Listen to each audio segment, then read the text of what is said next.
40세의 왕이 되어져서 이스라엘의 최고 통치자가 되어진 사울. 2년 후에 그의 모습은 많이 달라져 있었습니다. 블레셋이 전차 3개 부대와 기병 6개 부대와 보병 모래알과 같은 많은 보병들을 거느리고 이스라엘을 침공하였을 때에 사울 왕은 이 막강한 블레셋 군대를 심히 두려워했습니다. 두려워하던 나머지 그의 마음속에 조급함이 생겼고 인내하는 것을 포기했습니다.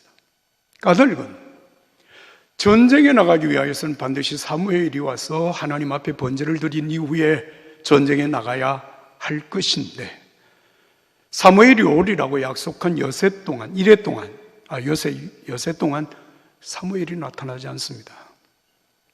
조급했던 사울 왕이 번제물과 화목제물을 가져오게 하고 자신이 제사장을 대신해서 하나님 앞에 번제를 드린 것입니다. 근데 성경을 보면 번제를 드리고 돌아서자마자 사무엘이 나타납니다. 사무엘이 사울 왕을 향하여서 이렇게 다그칩니다. 지금 왕이 한 일이 무엇입니까? 왕이 할 수 없는 일을 행했다는 사실을 책임을 추궁합니다. 정말 이것은 엄청난 월권이고 잘못이었습니다. 그럼에도 불구하고 사울 왕은 시종일관 변명하기에 급급하였습니다. 그러자 하나님께서 사무엘을 통하여서 사울에게 이렇게 말씀하십니다. 왕이 왕의 하나님 여호와께서 하나님께서 명령하신 약속을 지켰다면 하나님께서 이스라엘을 다스릴 왕의 왕권을 영원토록 다졌을 것입니다. 그러나 왕권은 이미 산산이 부서져 버리고 말았습니다. 이제 하나님께서는 왕을 대신할 자를 찾고 계십니다. 원하시는 사람을 찾으시면 하나님께서 친히 그를 지도자로 세우실 것입니다. 이 모두가 왕이 하나님과의 약속을 어겼기 때문입니다. 사울은 자신을 왕으로 세운 하나님께 큰 실망을 안겨드린 것입니다. 그래서 사울을 통하여서 사울의 자손들이 대를 이어서 왕권으로 이어갈 수 있는 기회를 사울 왕은 완전히 상실하고 말았습니다. 그런데 하나님은 사울을 다시 세워서 그의 왕조를 이어가기를 원하셨습니다. 상당히 시간이 지난 이후 역사가들의 얘기에 의하면 적어도 왕이 된 지 한 30년쯤 지났을 때 오늘 본문의 말씀이 기록된 것입니다. 하나님께서 사울 왕에게 두 번째 기회를 주신 것입니다.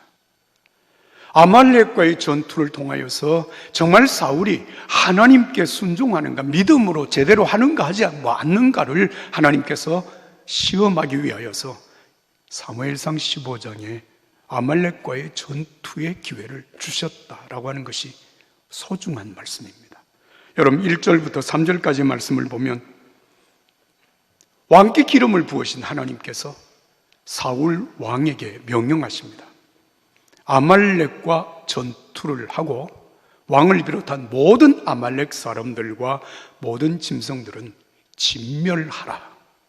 하나도 남기지 말라 말씀을 하십니다. 사울 왕은 하나님의 명령을 따라서 아말렉과 전투를 감행을 했고 이 전투에서 정말 감사하게도 위대한 승리를 가져왔습니다. 그런데 이 전투에 승리하는 과정에서 사울 왕은 하나님 앞에 치명적인 범죄를 하게 됩니다.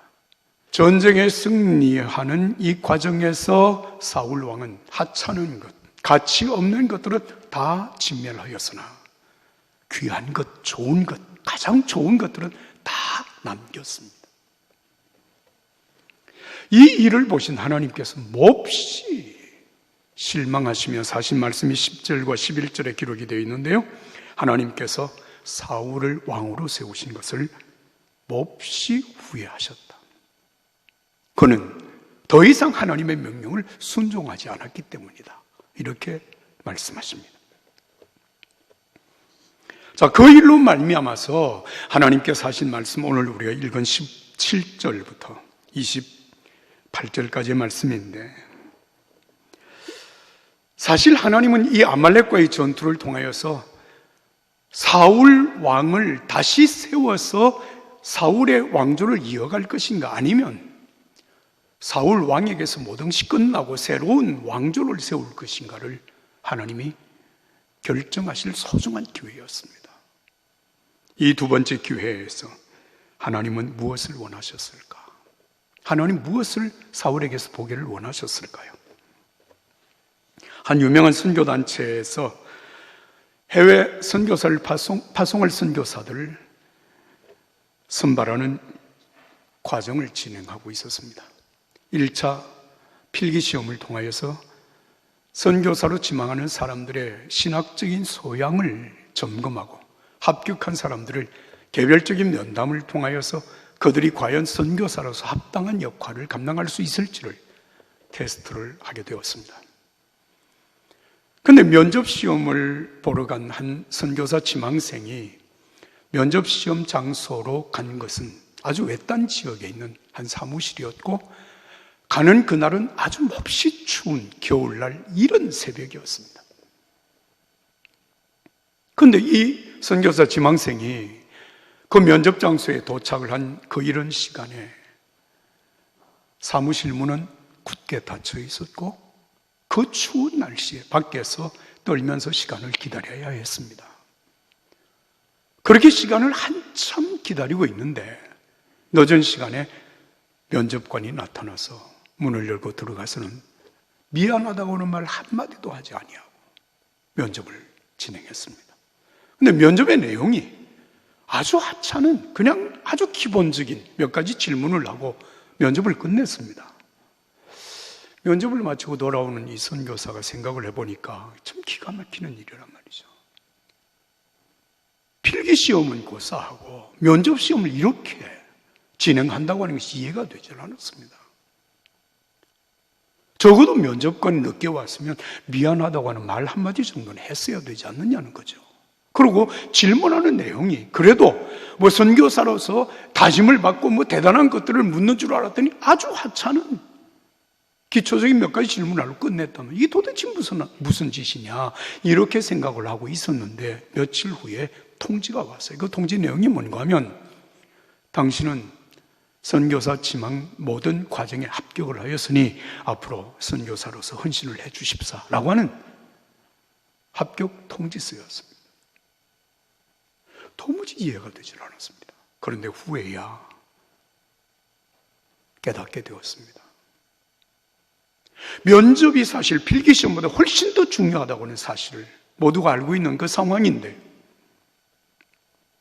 여러분, 선교사가 제 시간에 도착을 했는지, 시간이 지연되는 과정 속에서 이 선교사가 어떤 액션을 취하는지, 이 모든 것들이 CCTV에 고스란히 담겼습니다.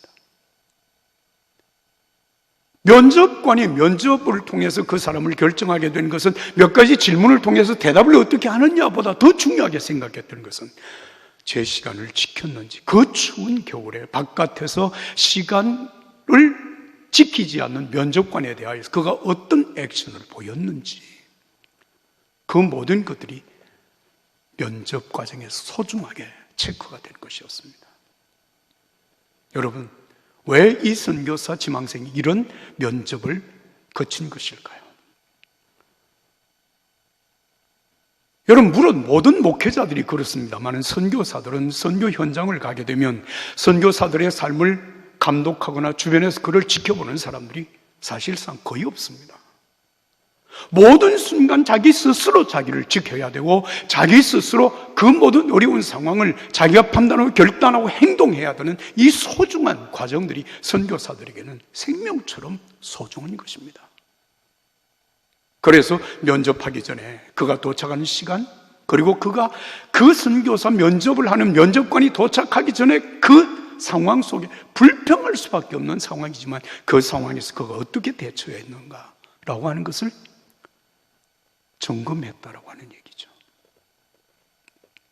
사랑하는 여러분, 오늘 하나님께서 사울 왕을 두 번째 결정적인 테스트를 하십니다. 이 아말렉과의 전투를 통해서 과연 사울 왕이 하나님의 마음에 합당한 사람으로 다시 인정을 받고 사울의 왕조가 계속되어져서 사울의 아들이 왕위를 잇고 그 손자가 왕위를 이어서 이 사울의 왕조가 이어져 갈 것인가, 아니면 사울 당대에서 사울의 왕위가 끝날 것인가를 결정해야 되는 소중한 일이 아말렉과의 전투를 통해서 결정되어졌다는 얘기입니다. 그러면 하나님은 이 아말렉과의 전투를 통해서 사울에게서 어떤 믿음의 모습을 보기를 원하셨을까요? 자, 여러분 성경을 한번 같이 읽도록 하겠습니다. 먼저 17절과 18절 다 한 목소리로 읽습니다. 17절, 18절입니다. 사무엘이 이르되 왕이 스스로 작게 여길 그때에 이스라엘 지파의 머리가 되지 아니하셨나이까? 여호와께서 왕에게 기름을 부어 이스라엘 왕을 삼으시고 또 여호와께서 왕의 길로 보내시며 이러시기를 가서 죄인 아말렉 사람을 진멸하되 다 없어지기까지 치라 하셨거늘. 자, 여러분, 하나님께서 사울에게서 보기를 원하셨던 것이 무엇인가 하면 겸손이었습니다. 언제 사울이 이스라엘의 왕으로 기름 부어서 왕으로 세워졌느냐? 오늘 본문은 말합니다. 한번 따라서 하겠습니다. 스스로 작게 여길 때에. 그런데 이 두 번째 테스트에서 첫 번째와 마찬가지로 사울은 합격하지 못했습니다. 그가 얼마나 교만해져 있었는지, 그 교만을 누구도 다스릴 수 없을 만큼 자기에게 기름을 부어 왕으로 세운 사울 왕까지도 그의 교만을 꺾지 못할 정도로 교만해져 있었습니다.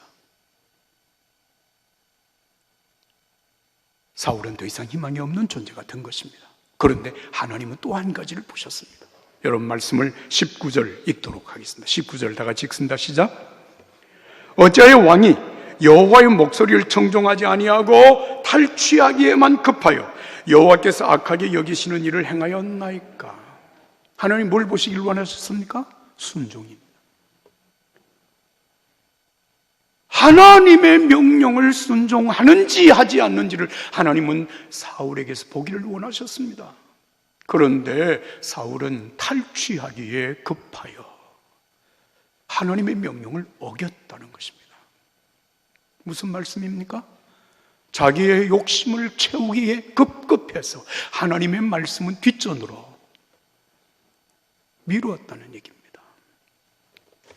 사랑하는 여러분, 우리 믿음의 삶 속에 정말 중요한 것은 하나님 말씀에 순종하는 믿음입니다. 여러분, 아담과 하와가 왜 선악과를 먹고 하나님을 거역했는지 여러분 아시죠? 에덴 동산에 하나님이 만드신 그 모든 아름다운 과일들을 아담과 하와가 먹고 또 먹어서 먹을 모든 과일들이 다 없어지고 나서 더 이상 먹을 것이 없으니까 아담과 하와가 선악과를 먹었습니까? 그래서 먹었습니까? 아니요. 먹을 것이 지천에 널려 있었습니다. 그럼에도 불구하고 아담과 하와의 마음속에 스스로 교만하여 하나님처럼 살려고 하는, 배워보고자 하는, 하나님을 대적하는 그 마음, 그 교만입니다. 그 교만이 하나님의 말씀을 불순종하게 만들고 선악과를 먹게 만들었다는 얘기입니다. 사랑하는 여러분, 왜 사람들이 하나님의 말씀을 거역하고 불순종하게 될까요? 교만입니다. 근데 사람이 교만하게 되면 하나님의 말씀보다 자기의 생각이 더 낫다고 생각합니다. 하나님의 지혜보다 자신의 지혜가 더 뛰어나다고 생각하는 겁니다. 그래서 하나님의 말씀보다 자신의 생각을 앞세우고 하나님의 판단과 지혜보다 자기의 지혜와 판단을 앞세우는, 그것이 불순종입니다. 그래서 고린도전서 1장 22절의 말씀 이하를 보면 이렇게 말씀하십니다. 유대인은 표적을 구하고 헬라인은 지혜를 찾으나 우리는 십자가에 못 박힌 그리스도를 전하니 유대인에게는 그리끼는 것이요 헬라인에게는 미련한 것이로되 오직 부르심을 받은 자들에게는 유대인이나 헬라인이나 따라서 합시다. 그리스도는 하나님의 능력이요 하나님의 지혜니라. 믿으십니까? 세상적인 기준으로 볼 때는 예수님의 십자가는 어리석은 것이고 그리끼는 것에 불과한 것이지만, 그러나 믿음의 사람들에게 있어서 예수 그리스도는 우리의 능력이요 우리의 지혜입니다. 그 사실을 말씀하고 있습니다. 오늘 우리가 여러분 믿음으로 우리 하나님께 순종하는 것, 우리 예수님을 바라보고 믿음으로 살아가는 이 믿음의 순종은 하나님을 하나님으로 인정하는 것이고, 하나님의 말씀이 내 생각보다 우선이라고 하는 사실을 인정하고 가는 삶이 순종입니다. 오늘 이 순종하는 믿음이 여러분들에게 있기를 예수님의 이름으로 축복합니다. 세 번째, 하나님이 사울 왕에게서 보시기를 원하셨던 것이 있습니다. 여러분 한번 말씀을 읽겠습니다. 20절과 21절 한 목소리로 읽습니다. 20절, 21절입니다. 사울이 사무엘에게 이르되 나는 실로 여호와의 목소리를 청종하여 여호와께서 보내신 길로 가서 아말렉 왕과 아각을 끌어왔고 아말렉 사람을 진멸하였으나 다만 백성이 그 마땅히 멸할 것 중에서 가장 좋은 것으로 길갈에서 당신의 하나님 여호와께 제사하려고 양과 소를 끌어왔나이다 하는지라. 자, 여러분, 이게 지금 사울 왕이 사무엘에게 자신이 행한 일들에 대하여서 변명하는 변명입니다. 이 변명에서 우리는 세 가지를 봅니다. 첫째는 자신은 하나님의 말씀대로 다 행했다는 겁니다. 하나님께서 내가 왜 하나님의 명령을 거역하고 하나님을 등졌느냐 그렇게 말씀을 하시는데, 그 말씀 앞에서 사울은 나는 하나님 명령대로 다 지켜 행했습니다. 여러분, 이 말이 무슨 말입니까? 하나님의 말씀을 반박하고 하나님의 말씀을 대항하고 나는 하나님의 말씀대로 다 행했는데 하나님 무슨 나를 하나님의 말씀에 불순종했다고 얘기를 합니까? 라고 하나님께 대드는 사울 왕의 모습입니다. 여러분, 하나님이 틀린 말을 했습니까? 두 번째, 사울은 자신이 저지른 죄를 백성들의 죄라고 책임을 떠넘깁니다. 여러분, 21절의 말씀, 다만 백성이 그 마땅히 멸할 것 중에서 가장 좋은 것으로 길갈에서 당신의 하나님 여호와께 이렇게 지금 진행합니다. 여러분, 왕이 명령을 해서 다 멸절시키라 그렇게 명령을 내렸는데, 여러분 명령을 거역하고 좋은 것을 가지고 왔다면 여러분 어떤 일이 생길 것 같아요? 명령에 불순종하는 사람, 백성들은 다 죽입니다. 결국 좋은 것을 남겼다라고 하는 얘기는 누구의 명령입니까? 왕의 명령. 그런데 사울은 그 일에 대한 책임을 백성들에게 돌리고 있습니다. 하나님이 이런 사람을 쓰실까요? 세 번째, 이 사울이 정말 용서받지 못할 죄가 있습니다. 하나님의 명령을 거역하고 좋은 것, 귀한 것들은 다 남겨서 돌아온 그것을 가지고 뭐라고 말하는 거 아니?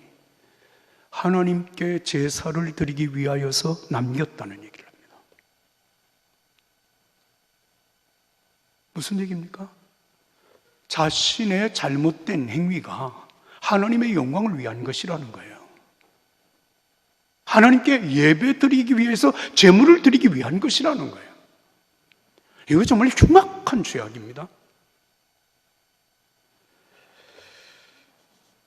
사랑하는 여러분, 하나님께서 우리에게 말씀하시는 것은 우리를 정죄하고 우리를 저주하기 위해서 하나님 말씀하시는 게 아닙니다. 사무엘을 통하여 사울에게 하나님께서 이 말씀을 하신 것은 사울을 다시 테스트를 해서 그에게 왕위를 이어가도록 할 것이냐를 하나님이 정하시기 위하여서 두 번째 기회를 주신 것입니다. 그런데 사울은 끝까지 죄에서 벗어나지 않습니다. 하나님은 회복하게 하시기 위하여서 말씀에 비추어서 우리 자신을 돌아보게 하시고 뉘우치게 하시고 회개하게 하심으로 온전하게 하시는 은혜로 우리를 부르십니다. 우리를 말씀 앞에 세우십니다. 이 은혜가 오늘 여러분들이 있기를 예수님의 이름으로 축복합니다. 끝으로 오늘 이 본문에서 여러분 그렇게 여러분 범죄하고 있는 이 사울에 대하여서 하나님은 어떤 결론을 내리셨는가? 22절, 23절 하나님이 내리신 결론을 읽습니다. 다 같이 읽습니다. 사무엘이 이르되 여호와께서 번제와 다른 제사를 그의 목소리를 청종하는 것을 좋아하심같이 좋아하시겠나이까? 순종이 제사보다 낫고 듣는 것이 수양이 기름보다 나으니 이는 거역하는 것은 점치는 죄와 같고 완고한 것은 사신 우상에게 절하는 죄와 같음이라. 왕이 여호와의 말씀을 버렸으므로 여호와께서 왕을 버려 왕이 되지 못하게 하셨나이다 하니. 여러분, 이 말씀 부분을 우리가 암송을 하잖아요. 순종이 무엇보다 낫고?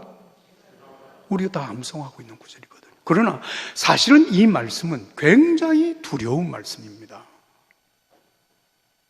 순종이 제사보다 낫다고 하는 이 말의 의미는 여러분, 우리가 생활 제대로 하면, 바르게 살면, 순종하며 살면 예배 같은 거 필요 없다고 하는 얘기가 아니라 정말 하나님의 말씀을 순종하지 않으면서 예배하는 행위, 기도하는 행위, 그 모든 것들이 온전치 못하다. 어디까지로 하나님께서 말씀하시는 거니? 말씀에 순종함이 없는 예배, 제사는 점치는 행위와 같고 우상을 숭배하는 것과 같다고 말씀하십니다. 여러분, 이 말이 무슨 말입니까? 이런 얘기입니다. 여러분, 아까도 말씀드렸는데 왜 우리가 하나님의 명령에 순종하지 않습니까? 하나님의 말씀을 무시합니까? 이유는 하나님을 하나님으로 인정하지 않기 때문입니다. 하나님의 말씀보다 내 생각이 더 옳다고 판단하기 때문입니다. 하나님께서 우리에게 명령하시는 그 말씀보다도 내가 하고 싶은 일이 더 우선이라고 생각하기 때문에 하나님의 명령을 불순종하는 것입니다. 자, 그렇다면 여러분 생각해 보십시오. 그렇게 하나님을 하나님으로 인정하지 아니하고 하나님의 말씀을 업신여기는 사람이 여러분 하나님 앞에 제물을 드리면서 예배를 드린다? 그 예배가 온전한 예배이겠습니까? 그 예배를 하나님 받으시겠습니까? 하나님이 그것은 점치는 죄와 같고 우상을 숭배하는 것과 같다고 말씀하십니다. 예배하는 자가 하나님을 하나님으로 인정하지 않는다면 여러분 그 예배를 하나님 받으시겠어요? 그런 일은 없습니다. 사랑하는 여러분, 하나님께서 주신 결정적인 두 번째 기회에 사울은 완전히 버림을 당하고 말았습니다.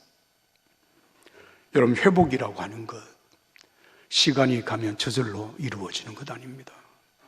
인간의 성숙이라고 하는 것 나이가 들었다고 여러분 신앙적으로 인격적으로 성숙해지는 것이 아닙니다. 날마다 하나님 앞에서 철저하게 하나님 말씀에 비추어 내 자신을 돌아보고 뉘우치고 회개하고 그렇게 해서 하나님 앞에 겸허하게 나가는 신앙의 성실한 삶을 통하여서 믿음이 회복이 되고 회복되는 믿음을 통하여서 삶의 회복의 역사가 이루어지고 성숙해져 가는 것을 여러분 잊지 마시기를 바랍니다. 하나님은 오늘 우리들에게 이 믿음 보시기를 원하십니다. 겸손한가? 하나님 말씀에 순종하는가? 날마다 하나님 말씀 앞에서 자신을 비추어 보며 회개하며 살아가는가? 하나님의 은혜로 저와 여러분들의 믿음이 여러분들의 삶을 회복으로 이끌어가는 은혜가 있기를 예수님의 이름으로 축복합니다.